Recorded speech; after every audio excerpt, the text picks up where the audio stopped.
smart is the new sexy, yeah? Yeah, I think for me, I like a good brain. And at least personally, I like somebody who's intelligent. I don't do very well when somebody is not smart or chooses not to be smart or chooses not to understand the moment. And that's not interesting. It doesn't matter how good looking someone is. So somebody said the biggest sex organ is actually not in a boobs about it. It's like between your ears, you know? Yeah. So, I love a good conversation and I love a good mind. yeah, open mind is the sexiest thing alive, or somebody said. I gotta be there. I'm losing my cool. I'm on the edge. Something's taking over me. I'ma be down on my knees. You know I'm ready for this. You keep me begging for this. This is the Ocio show with Rahul, where I have deep conversations with interesting people on topics that are meaningful, slightly personal, and perhaps controversial. Roll with this. I can do this all day. I can do this all day. Back up, I'ma run this town. I'm headed for the top and you know it's going down.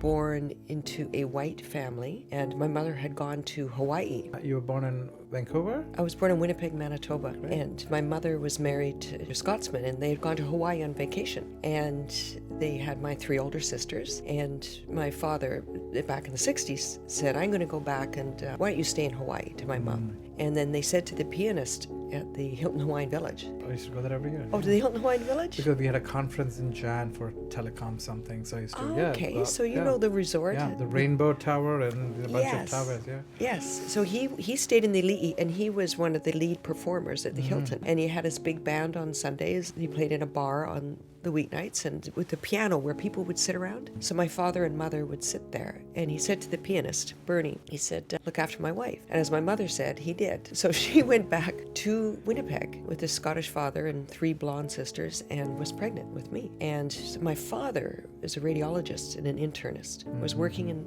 Winnipeg. They were concerned when I was born that people would see an Asian baby being born with a white family. So my mother had to go to another hospital and gave birth to me there. And then they moved to New Zealand and put me out for adoption. So they had to get rid of the evidence. They had to get rid of the Asian They moved baby. to New Zealand with the other 3 kids? The other 3 kids and me, and then they were going to put me to adoption. So the lady that was scheduled to adopt me, Blanche Sheffield was her name, she got pregnant. She said, I can't take another child. So my parents by then liked me and kept me. How old were you at that time? Well, I would have been 6 months At that time? in New Zealand. Did he know before you were born about Yeah, this the affair? dad that raised me, Yeah? yes, he did the math. My mom came clean about She all had of to this come stuff. clean, I gather. So they just said I was adopted. I had a horrific life because my father, even though he accepted me and loved me, he never accepted that my mom had the affair.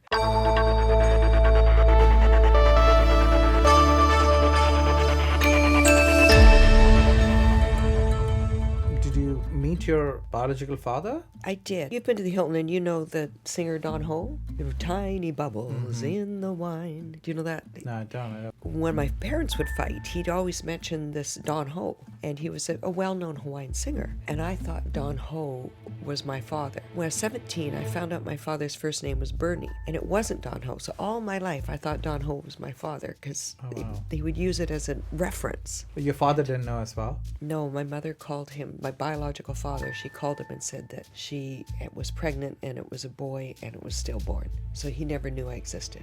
I moved out when I was 14 years old and I've been on my own since. I was 17. I flew to Hawaii to find this Bernie and found him in a brochure on the streets of Hawaii. They have this Oahu brochure. And I looked up and found this fellow, Bernie Hellman, looked him up in the phone book and called him. Your mom finally told you? She or- never told me. One of her friends told my sister, who told me.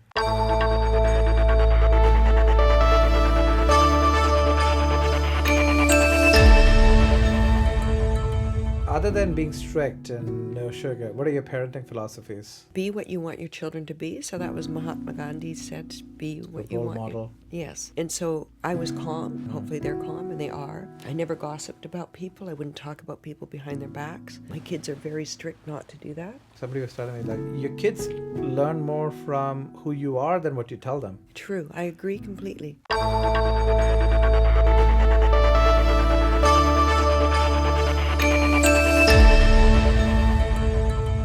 remember the love I felt for my mother. I remember this one day she was going out and it was a storm outside and she was saying goodbye and standing at the door. And I remember being very scared that she wouldn't come back. And that love I had for her just carried me through life. At one point, when my sisters were quite ill when I was younger, they passed, as I said, I stayed and helped out with my sisters. And one day my mother said to me, I moved out when I was 14, would I go back and help? She told me to leave the city and never come back. And I knew she wanted me to live happy and she wanted one of her kids to not be challenged. Why did she say that? Because my sisters were hospitalized and I was helping out, going to the hospital and helping her. They didn't survive the abuse. She asked me to leave and never come back. And I spent my life phoning her every day and telling her how happy I was. She wasn't kicking me out. She wanted me to be happy. The greatest gift she could give me was the freedom to know that it was okay for me to run and live my life to the fullest. And I have lived my life to the fullest because I owed her that, so that she knew one of her kids was okay.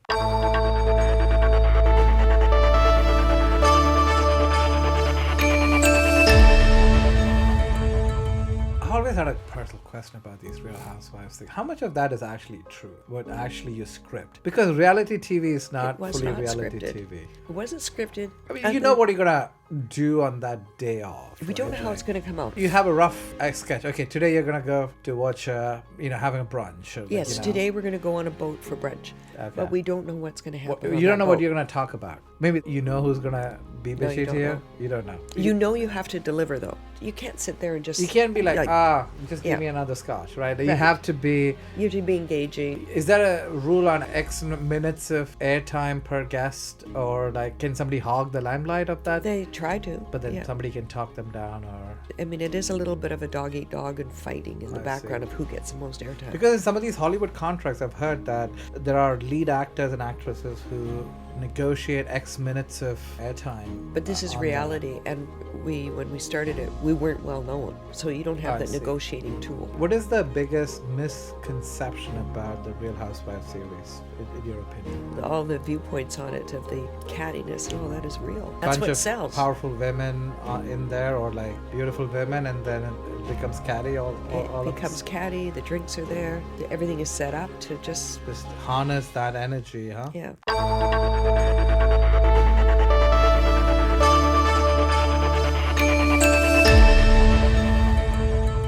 Our president was in a former reality TV show. I mean, that led him to a good place, I'm guessing, right? And I think that politics is a very reality TV. I mean, look at Zelensky. He was a comedian. Yeah. And I think that things like reality TV shows, they teach you to know the moment. They teach you to be able to respond in the moment and be entertaining. And politics is 80% optics and right. communication. It's interesting. Somebody was saying that if you look at Trump's current administration, a lot of them have TV experience. Yeah. Fox News, the defense secretary, the assistant, I forget, he was a podcaster. So he's chosen for communication and optics than actually real subject matter expertise, which is an interesting choice because one probably sells better, I think, right? One sells better. Let's just hope that the decisions Well, are as entertaining that's a different, or as good as that's the a entertainment. different story, yeah.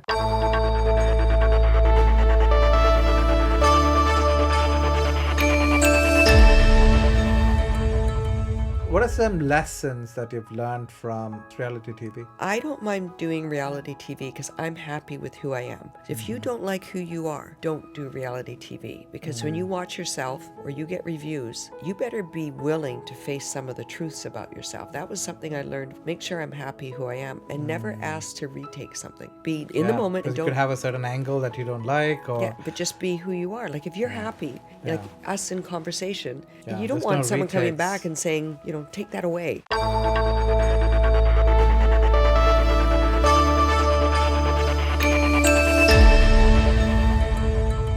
Have you heard of this test called ALCAT test? No. Somebody mentioned it to me the other day, and it's a test where they'll take blood samples from your body and then they'll test it against 800,000 food varieties. Wow. And they'll tell you which ones are green, yellow, and red. So the green means okay. Red means your body, it's not allergy, it's sensitivity. So body thinks it's foreign object and body produces inflammation. I did that test and I had like bananas that red for me. I did allergy tests and bananas red for me too. Yeah, and then banana, and then duck and black tea, and then there's Wow. like a bunch of stuff. Not allergy sensitivity, but I'm not giving it up. But like it's one of those things where your body thinks it's a foreign object basically.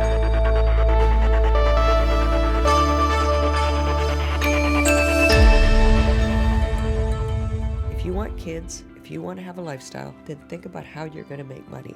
And that is not a sin. Yeah, but a People- lot of the yeah. Christian beliefs is money is the root of all evil. What do you say to those people? And a lot I of tell people those in people, England- I can tell them they're broke.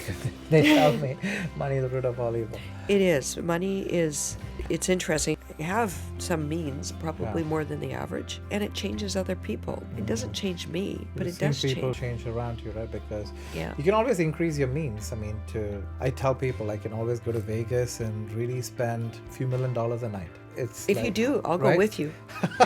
Well, I'm saying like it's all relative. Yes. Money, What are your money beliefs? I mean, of course, one you already mentioned that plan for your future, but what else is your money belief? I'm very careful when I meet people. I'm very aware that at some point somebody's going to say, can I have a job or can you give me money? And that happens a lot. And it actually, sometimes it just pulls me down because I think that someone's enjoying time with me With and then you. the next thing they ask for money. So I do realize that when you have means public. Are these like family or friends or just random people or just Random. acquaintances? Or? random that are just acquaintances? Family, the same kind of thing.